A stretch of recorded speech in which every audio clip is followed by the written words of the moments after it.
Tu provavelmente já ouviu alguma história de pessoas que ficam presas em cativeiros por muito tempo.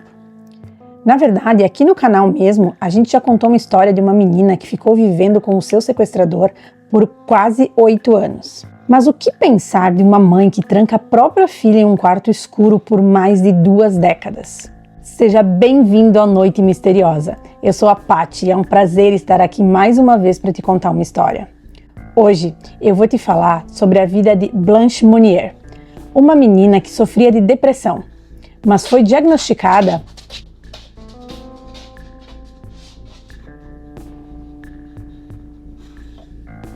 Hoje eu vou te falar sobre a vida de Blanche Monnier, uma menina que sofria de depressão, mas foi diagnosticada com demência precoce.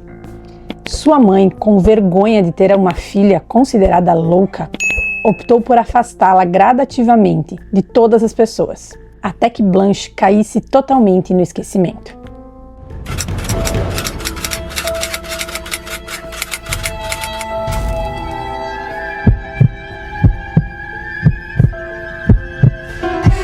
Blanche nasceu em 1º de março de 1849, na cidade de Poitiers, na França. Seu pai, Charles, era o diretor da universidade local, e sua mãe, conhecida como Madame Louise, administrava os empregados da casa e cuidava da educação dos filhos, Marcel e Blanche. A família Monnier era muito rica e muito respeitada na cidade. Na verdade, eles eram considerados um exemplo para todos. Mas Blanche, desde muito pequena, apresentava um comportamento estranho. Sua mãe não tinha muita paciência e a colocava de castigo com frequência, trancando a menina em um quarto escuro por horas. Seu pai, por outro lado, era muito calmo e carinhoso, mas era muito omisso em relação aos castigos impostos pela Madame Louise. Ele respeitava o método de criação da esposa, afinal, essa era sua responsabilidade. E se ela achava que os castigos eram necessários, ele não iria se opor. Blanche só encontrava afeto nos braços da avó, que sempre foi muito carinhosa e amorosa. Mas em relação aos castigos, sua avó também não fazia nada, para evitar mais atritos dentro de casa. Conforme a Blanche foi crescendo, as brigas entre ela e sua mãe só aumentavam. E para evitar discussões, a guria ficava horas e horas trancadas dentro do quarto, isolada de tudo e de todos.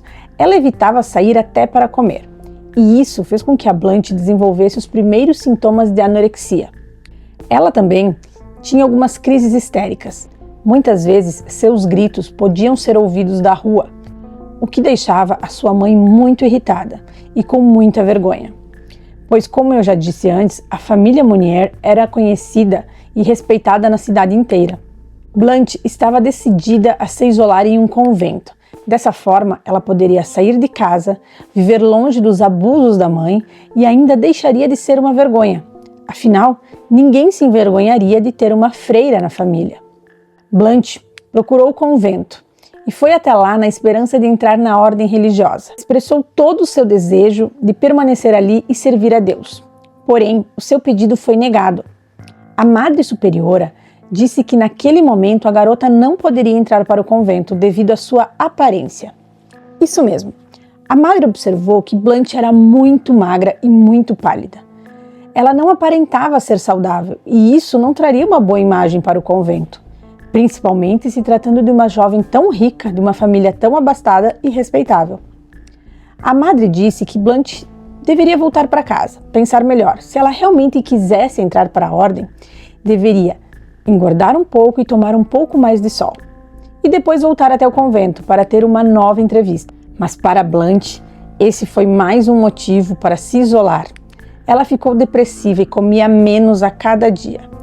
Para piorar a sua depressão, no ano de 1873, sua avó faleceu. E isso fez com que Blanche demonstrasse sinais sérios de depressão. Mas naquela época, essa não era uma doença conhecida. Seu pai chamou um médico para avaliar a situação. E ele diagnosticou que a Blanche sofria de demência precoce. As crises histéricas de Blanche só aumentavam, dia após dia. Os empregados começaram a ter medo de entrar em seu quarto, pois ela se tornava agressiva às vezes. Ela gritava e aparecia na janela completamente nua. O quarto dela dava direto para uma rua em que os alunos usavam como caminho para a faculdade. Isso fez com que Charles ficasse muito envergonhado. E até então, o pai, que não castigava a filha, ordenou que fechassem a janela de Blanche com tábuas, para que ela não pudesse mais ser vista. Com o tempo, as aparições de Blanche em público eram cada vez mais raras. Ela praticamente só saía de casa para ir à igreja ou em algum evento religioso. Mas mesmo assim, começaram a circular alguns rumores de que Blanche estaria tendo um relacionamento com um homem mais velho. Esse homem seria Victor Calmey, um advogado republicano de 38 anos, muito mais velho que Blanche, que na época tinha apenas 24. Em 1876, quando Blanche completou 27 anos, as aparições da garota em público cessaram definitivamente. Quando a família era questionada sobre o assunto, as respostas eram sempre muito vagas. Diziam que ela estava viajando para estudar ou viajando fora do país para visitar algum parente, e quando essas desculpas não estavam mais sendo suficientes, eles decidiram dizer que Blanche tinha entrado para um convento de freiras reclusas. Por isso, seria muito difícil vê-la de novo.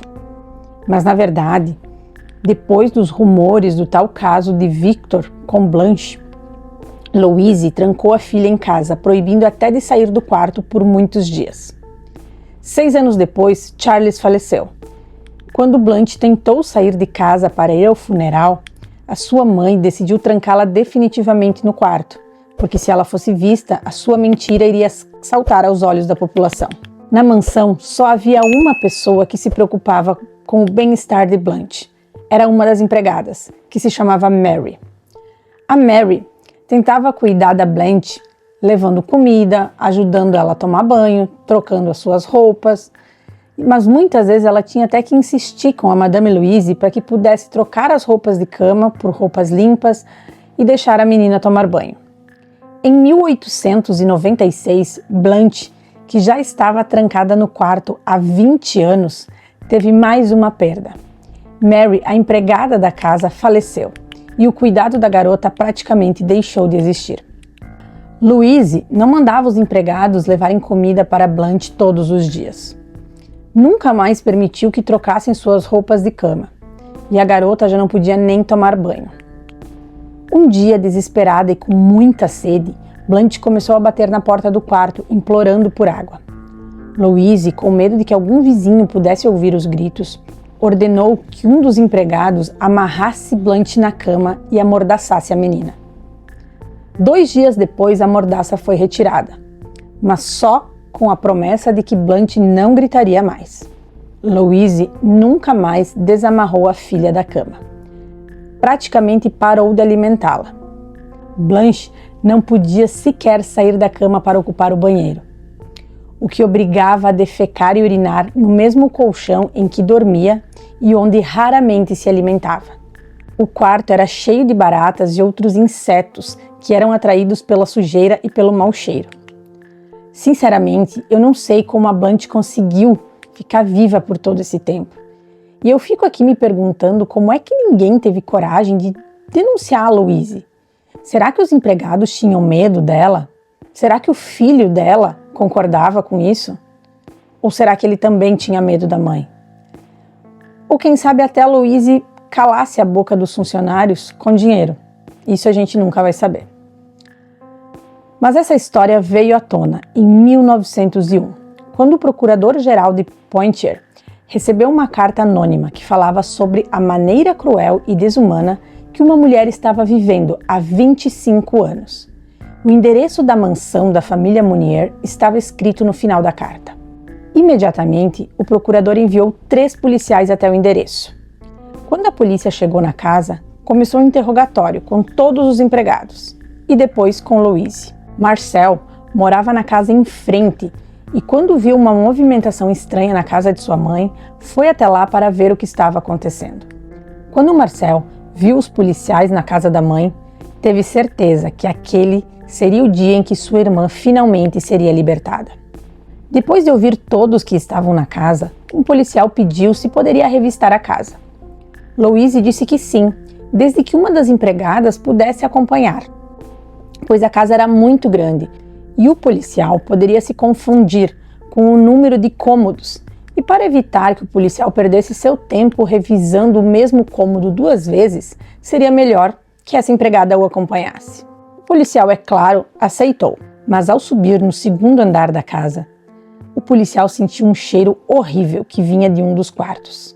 Ele pediu para que a empregada abrisse a porta que estava trancada, mas ela disse que temia não ter autorização para isso. Louise subiu as escadas correndo e disse que o quarto estava isolado, devido a um animal que tinha entrado lá e acabou morrendo.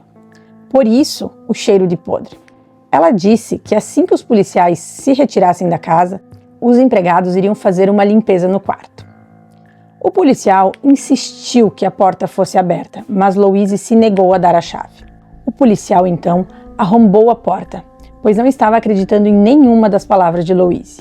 Quando a porta se abriu, os policiais ficaram horrorizados com aquele cheiro. Ninguém estava preparado para aquilo. Um dos policiais acreditava que dentro daquele quarto tivesse um cadáver em decomposição. O cheiro era tão forte que um dos policiais desmaiou. Outro policial quebrou a chutes as tábuas que trancavam a janela. Quando o sol iluminou o quarto, a cena se tornou ainda mais terrível, pois não havia um cadáver em decomposição, mas sim uma mulher viva, deitada em uma cama, repleta de baratas, sob seus próprios excrementos. Blanche mal conseguia abrir os olhos por causa da luz. Seu cabelo, todo sujo e emaranhado, cobria quase todo o seu corpo esquelético e nu. Ela mal teve forças para falar seu nome. A garota estava pesando pouco mais de 25 quilos e foi levada imediatamente para o hospital. Louise foi levada para a delegacia, onde ficaria presa até o dia do seu julgamento. Porém, ela morreu 15 dias depois devido ao infarto. Marcel foi levado a julgamento e foi a única pessoa acusada pelo crime de cumplicidade.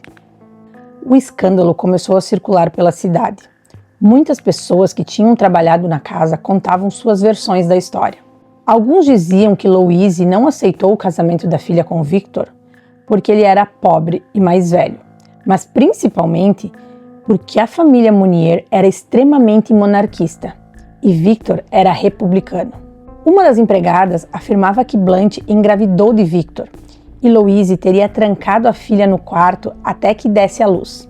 Quando isso aconteceu, a madame teria matado o bebê na frente de Blanche e depois enterrado a criança no quintal. Mas outra empregada disse que a madame Louise matou o bebê na frente de Blanche, jogou seu corpo em cima da cama e deixou lá o bebê morto por alguns dias. E só depois resolveu enterrar o bebê no quintal. No tribunal, Marcel foi condenado a 15 meses de prisão, mas ficou preso pouco mais de um mês. Sua defesa conseguiu com que ele fosse absolvido, alegando que a Madame Louise exercia uma influência excessiva e dominadora na vida familiar. Após ser absolvido, a população ficou muito indignada com todo o horror que Blanche havia passado, e agora também com a absolvição do irmão. Marcel se viu obrigado a sair da cidade, pois onde quer que ele fosse, ele era rejeitado e hostilizado. Blanche ficou internada por mais de 10 anos em um hospital psiquiátrico, onde morreu aos 64 anos. Ela se recuperou fisicamente, porém jamais conseguiu se curar psicologicamente. Até hoje, ninguém sabe quem enviou aquela carta anônima à polícia, embora existam algumas pessoas que afirmem que foi o próprio Marcel quem fez a denúncia, pois não aguentava mais ver a irmã naquela situação. Mas me conta, tu já conhecia essa história? Deixa nos comentários a tua opinião sobre isso. Não esquece de deixar o teu like. E se tu não é inscrito, não perde tempo e te inscreve agora. Compartilha esse vídeo com alguém que tu sabe que vai gostar. E eu quero compartilhar uma coisa com vocês. Agora, a Noite Misteriosa tem um perfil no Instagram. Tá aqui no cantinho da tela, nos sigam lá.